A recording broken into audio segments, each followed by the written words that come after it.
इश्क में हम तुम्हें क्या बताएं, किस कदर चोट खाए हुए हैं। मौत ने हमको, मौत ने हमको, मौत ने हमको मारा है और हम जिंदगी के सताए हुए हैं। इश्क में हम तुम्हें क्या बताएं। हेलो दोस्तों, आप सभी का स्वागत है आपके अपने YouTube चैनल मैथ मस्ती पर। दोस्तों मैं हूं विपिन यादव और चलिए आज हम आपको पढ़ाने वाले हैं मेंसुरेशन में दोस्तों जो हम आज आपको बताने वाले हैं, सबसे पहले बेसिक छोटी छोटी बातें करेंगे सबसे पहले, और एक वीडियो और आएगा जिसमें हम सारे क्वेश्चन कराएंगे। सबसे पहले मैं आपको बता दूं कि मेंसुरेशन में इसका दो पार्ट है, मेंसुरेशन का दो पार्ट है। तो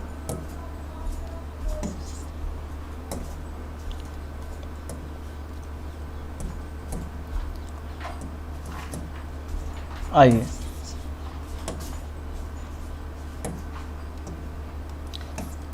तो मेंसुरेशन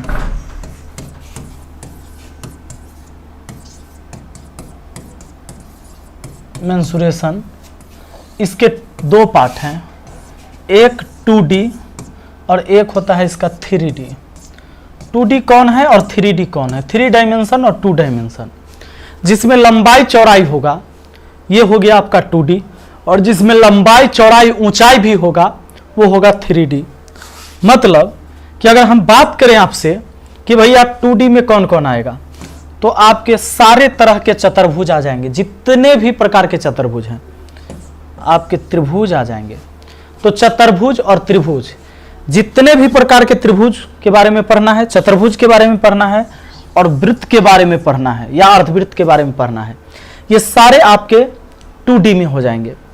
जबकि अगर 3D में चलेंगे तो आपके पास बेलन हो जाएगा, आपके पास शंकु के बारे में पढ़ना होगा, इसमें आयतन भी निकालना रहता है ना, लंबाई चौड़ाई ऊंचाई पता रहेगा।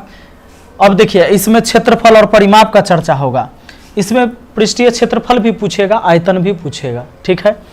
तो देखिए बेलन आ जाएगा, शंकु आ जाएगा, आपका गोला आ जाएगा, फिर अर्धगोला आ जाएगा दोस्तों, ये अर्धगोला भी आ जाएगा। उसके बाद हम बात करें तो छिन्नक, चलिए छिन्नक भी आ जाएगा। उसके बाद आपको घन आ जाएगा,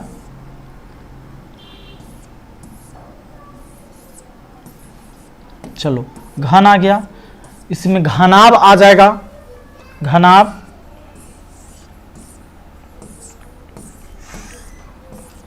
ये घनाभ भी इसी में आ जाएगा। तो यानी कि 3D जो फिगर है, 3D में आपको पढ़ना है गोला के बारे में, अर्धगोला के बारे में, बेलन के बारे में, शंकु के बारे में, छिन्नक के बारे में, घन के बारे में, घनाभ के बारे में, ये सारे 3D हो जाएंगे। इसमें लंबाई चौड़ाई ऊंचाई की चर्चा होगी, इसमें आयतन पूछेगा। लेकिन आपको कहीं चतुर्भुज में, त्रिभुज में और वृत्त में इसमें आयतन नहीं होगा, इसका क्षेत्रफल पूछेगा, परिमाप पूछेगा। तो सबसे पहले हम ये 2D पार्ट को खत्म करते हैं, उसके बाद 3D पार्ट को।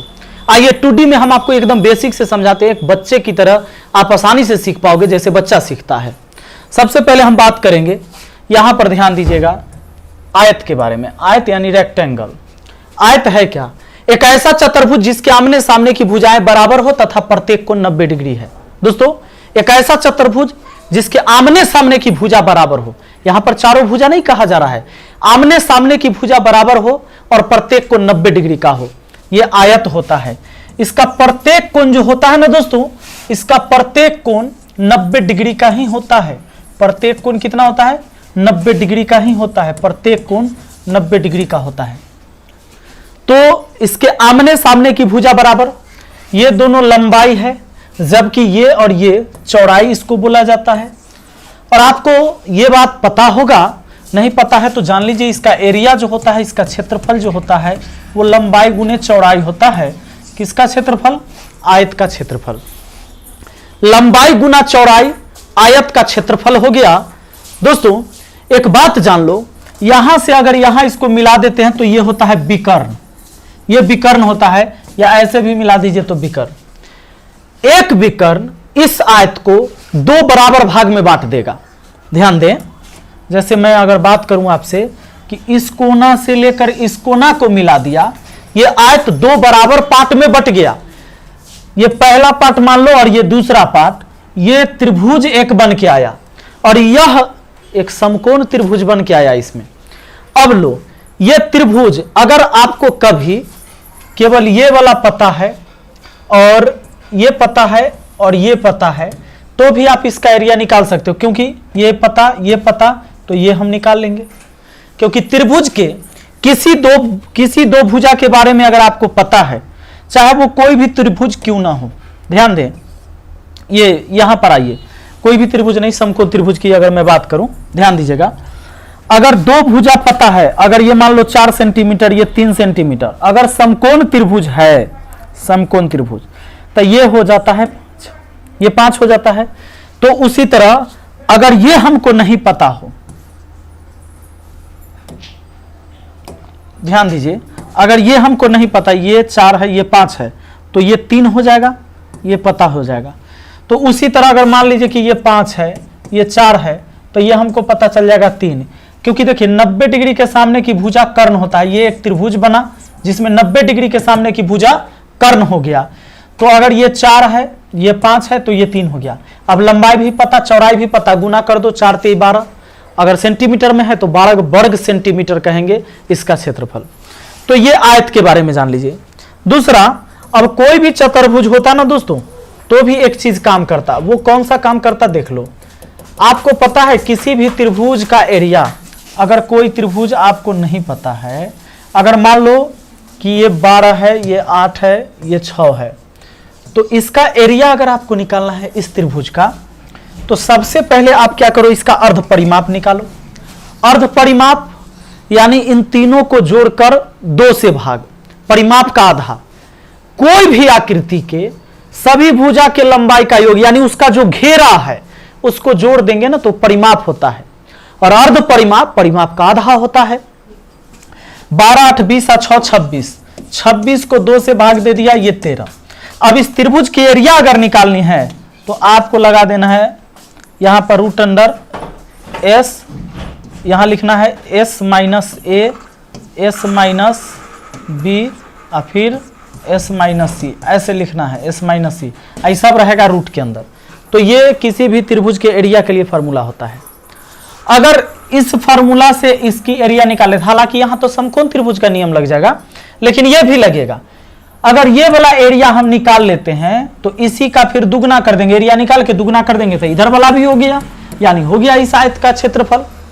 तो ये काम किया जा सकता है। आइए दोस्तों, अब थोड़ा सा आगे बढ़ते हैं और समझ लेते हैं वर्ग के बारे में। तो वर्ग के बारे में क्या समझना है, ये देखिए जरा। नीचे आपका वर्ग, वर्ग में क्या होता है, चारों साइड बराबर होता है। वर्ग के चारों साइड क्या होता है, बराबर होता है। वर्ग एक ऐसा चतुर्भुज जिसकी सभी भुजाएं बराबर और प्रत्येक कोण 90 डिग्री होगा। प्रत्येक कोण यानी ये कोण भी 90 डिग्री, ये भी 90 डिग्री, ये भी 90 डिग्री, ये भी 90 डिग्री। अब देखिए, आपको क्षेत्रफल के बारे में पढ़ना है। इसमें तो क्षेत्रफल और परिमाप पूछेगा मेंसुरेशन में, जबकि ज्योमेट्री में हम पढ़ते हैं तो एंगल और लाइन के बारे में पूछा जाता है। तो एक चीज आपको ये जानना है, बेसिक चीजें हैं, हालांकि ज्योमेट्री की वीडियो मैं अपलोड कर रखा हूं। तो ये प्रत्येक कोण इसका 90 डिग्री है वर्ग में, और ये होता है इसका विकर्ण। अब एक विकर्ण 2 भाग में इसको भी बांट दिया। इसमें भी क्या होता है कि ये समकोण त्रिभुज ही बनता है। ये समकोण त्रिभुज हो गया, ये एक समकोण त्रिभुज हो गया। कैसे? वो इसलिए कि भैया एक कोण तो 90 डिग्री यहां है ना इस त्रिभुज में, तो किसी भी त्रिभुज का अगर एक कोण 90 डिग्री का है तो ये समकोण त्रिभुज है।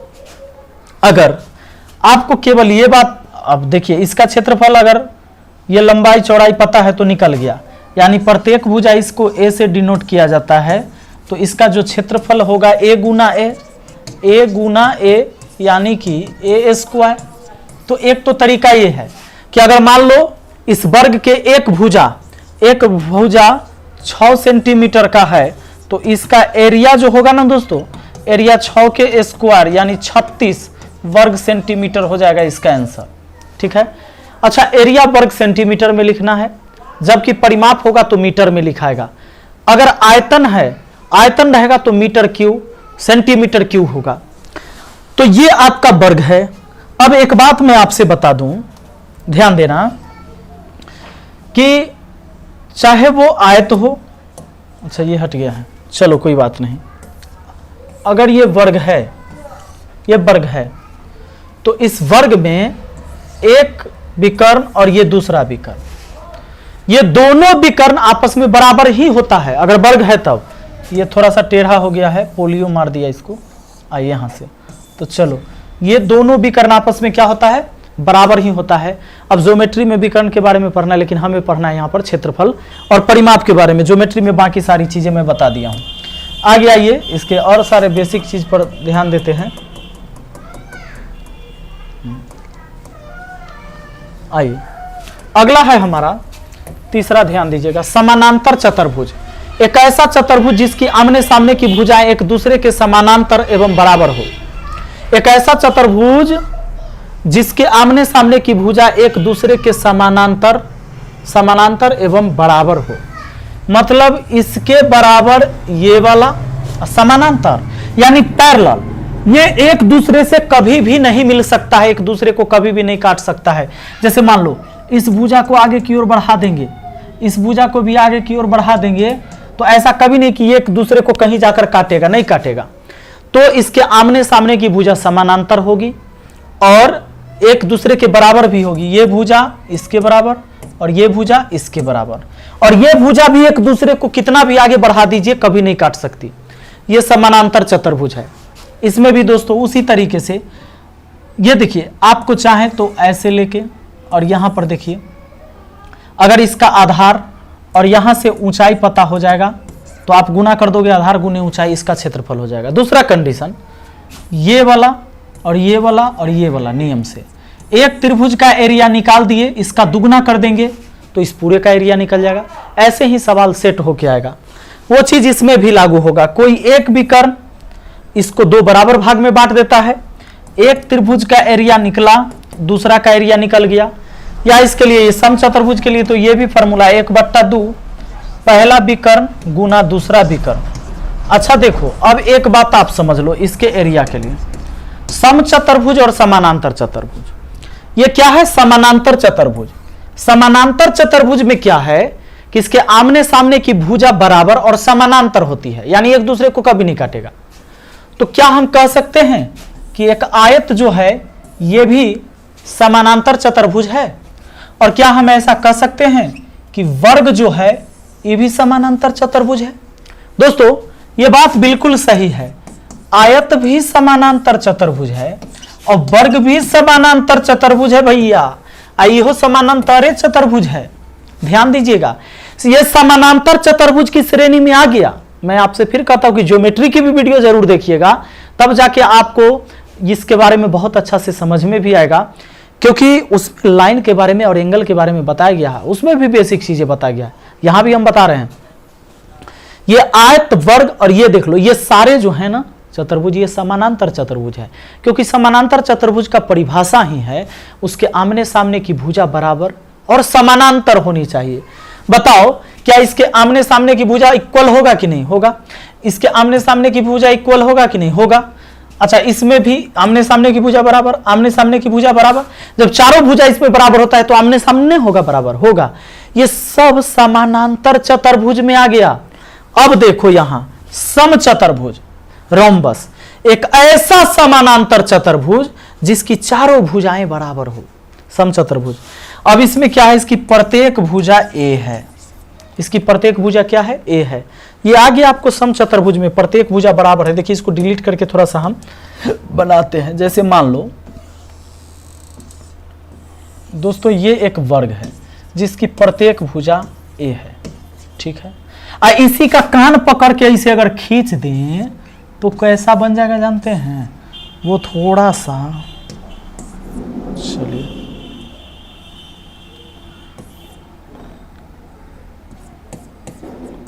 मान लो ऐसे बन गया। अभी भी चलो ए ए ए, क्या किया मैंने, इसमें कान पकड़ के थोड़ा ऐसे खींच दिया। जब कान पकड़ के मैंने इसको खींचा तो क्या हो गया, यहां ध्यान देना। आइए, तो ये ही फिगर ऐसा बन गया, लेकिन इसकी चारों साइड तो बराबर है। जब सम चतुर्भुज, सम माने बराबर, चतुर्भुज माने चारों भुजा, जिसकी चारों भुजा बराबर है वो सम चतुर्भुज है। अब सम चतुर्भुज में दोस्तों, सम चतुर्भुज रोम्बस नहीं, तो सम चतुर्भुज में आपको आयत नहीं आएगा, आयत नहीं आएगा। सम चतुर्भुज के अंतर्गत आयत नहीं आएगा, आयत नहीं आएगा। आयत क्यों नहीं आएगा भाई? ये समानांतर चतुर्भुज है। सम चतुर्भुज का मतलब चारों साइड बराबर होना चाहिए। सम चतुर्भुज, सम माने बराबर, चतुर्भुज माने चारों भुजा, तो चारों भुजा तो बराबर नहीं होगा। इसमें चारों भुजा बराबर नहीं होगा, लेकिन इसमें होगा, तो ये सम चतुर्भुज है। और सम चतुर्भुज के लिए याद रखना, अब दो ही फॉर्मूला देखो, एक समानांतर के लिए, एक सम के लिए, ठीक है। अब देखो पहला कंडीशन लो, सम चतुर्भुज, सम चतुर्भुज, सम चतुर्भुज में आपका वर्ग भी आ जाएगा। इसी को कान पकड़ के खींच दे तो भले ही फिगर ऐसा हो जाए, लेकिन ये भी सम चतुर्भुज ही है, चारों भुजा बराबर है। तो ठीक है दोस्तों, चलो अब इसके क्षेत्रफल के लिए 1/2 पहला विकर्ण गुना दूसरा विकर्ण, ये फार्मूला लग जाएगा, इसका एरिया निकल गया। दूसरा समानांतर चतुर्भुज, समानांतर, ठीक है, समानांतर चतुर्भुज। अब समानांतर चतुर्भुज जब होगा तो इसमें आप समानांतर चतुर्भुज में आमने सामने की भुजा समानांतर होनी चाहिए, अब बराबर होना चाहिए। तो समानांतर चतुर्भुज में तो देखिए ना, ये वर्गो हो गया, हाँ वर्ग भी आ गया समानांतर चतुर्भुज में। आमने सामने की भुजा समानांतर होनी चाहिए और बराबर होना चाहिए। अब देखिए ये भी हो गया आपका समानांतर चतुर्भुज। लीजिए आमने सामने की भुजा बराबर है, आमने सामने की भुजा क्या है भैया, बराबर है। लीजिए ना, ये आयत भी हो गया समानांतर चतुर्भुज है। यह देखिए आयत के कान पकड़ के खींच दिए तो बन गया ऐसे, ये भी हो गया समानांतर चतुर्भुज।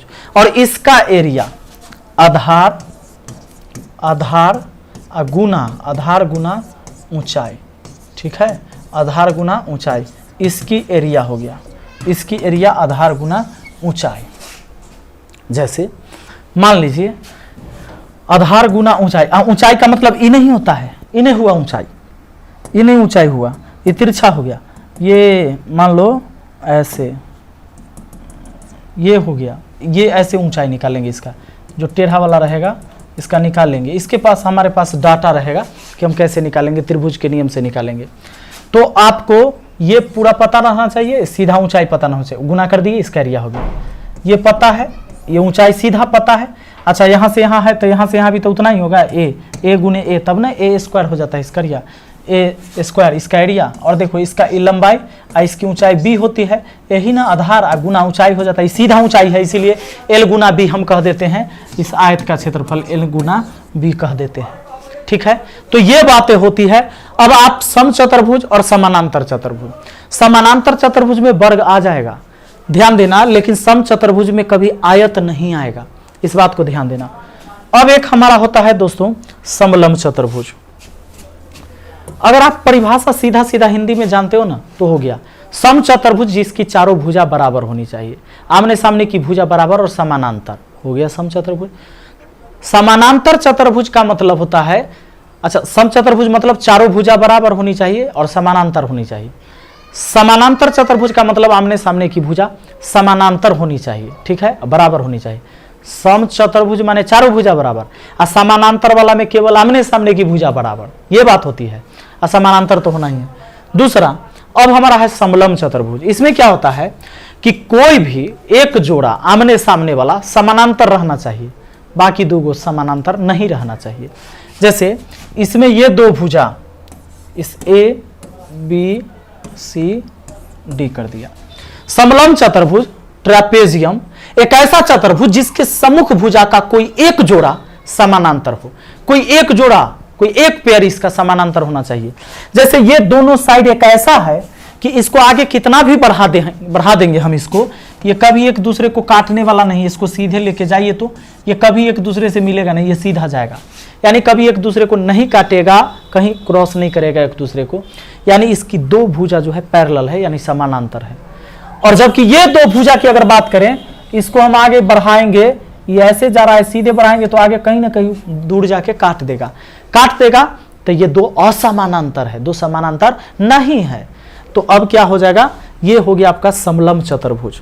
अब दोस्तों समलंब चतुर्भुज के एरिया होता है 1/2 समानांतर भुजा के लंबाई का योग गुना ऊंचाई। जैसे समानांतर भुजा ई वाला ए और ई वाला बी बोल दिए, और इसकी ऊंचाई पता रहेगी, तो बस 1/2 a + b + h।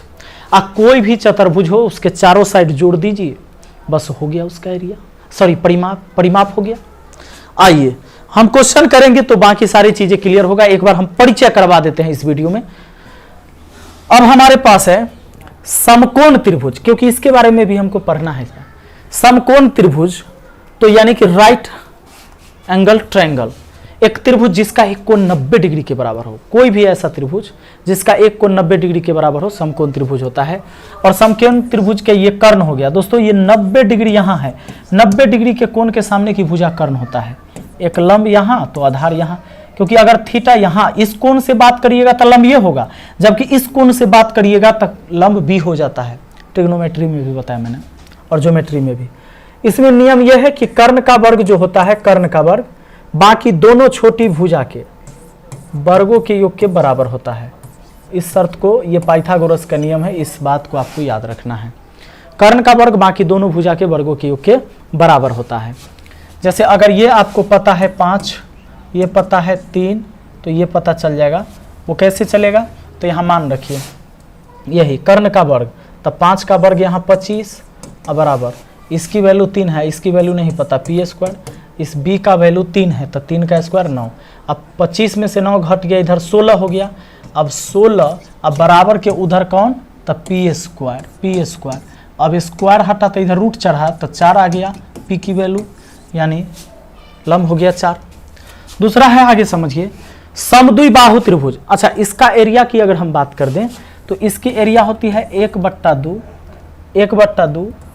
ये देखिए, ई आधार गुना ऊंचाई, यही लंब, यानी 1/2 b गुना p।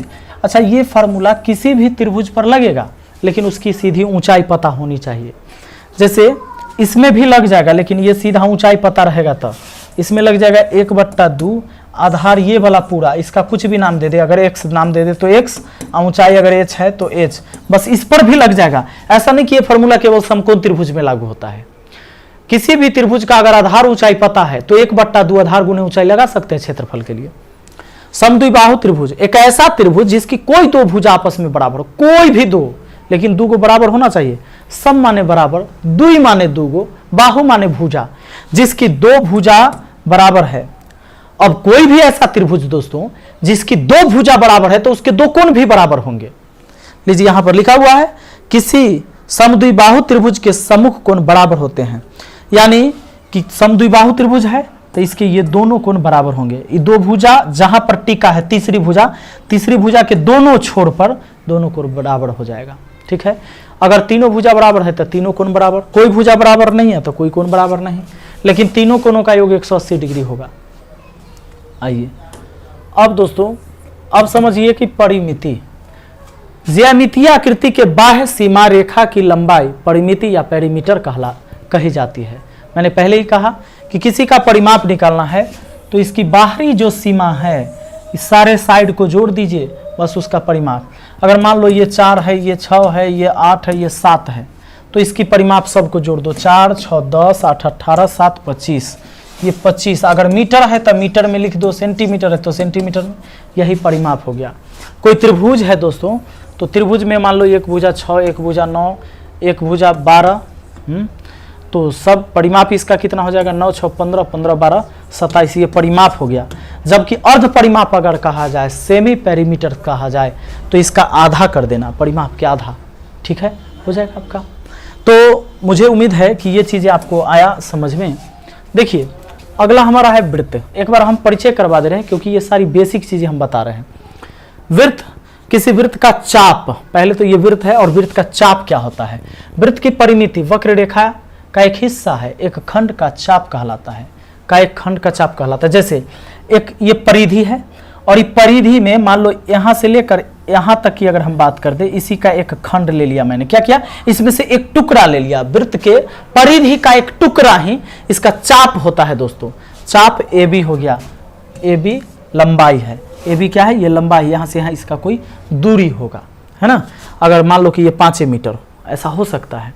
और इसी में दोस्तों अगर यहां से और यहां मिला दें, ऐसे कर दें, तो ये ही वाला पार्ट वृत्त का एक पार्ट है ना, ये कहलाता है जो त्रिज्या से घिरा हुआ है दोस्तों, त्रिज्या से घिरा हुआ है तो त्रिज्य खंड कहलाता है।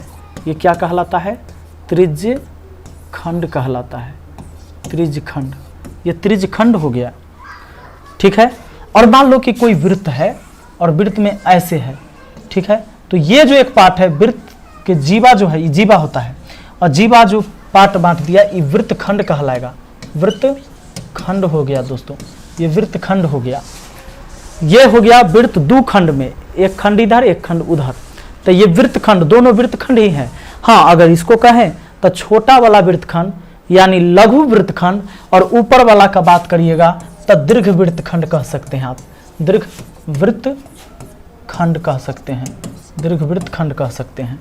इसको छोटा वाला को क्या कह सकते हैं, लघु, और ये वृत्त खंड कह सकते हैं।